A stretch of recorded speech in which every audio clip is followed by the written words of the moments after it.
निर्भीड, निपक्षपाती, सामान्य माणसाच्या हाकेला साथ देणाऱ्या बुलढाणा आणि अकोला जिल्ह्यातील अल्पावधीत प्रसिद्ध झालेल्या व आपल्या बातमीतून सर्वसामान्य लोकांना न्याय देण्याचा प्रयत्न करणाऱ्या एमसीएन न्यूज मराठी चॅनलच्या 11व्या वर्धापन दिनाच्या लाख लाख शुभेच्छा।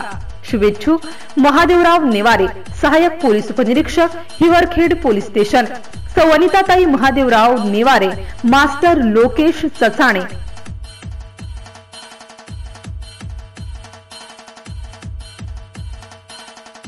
एमसीएन न्यूज मराठी बातम्या आणि जाहिरातीकरिता संपर्क बाळासाहेब नेरकर, हिवरखेड शहर प्रतिनिधी, संपर्क क्रमांक 9890091591।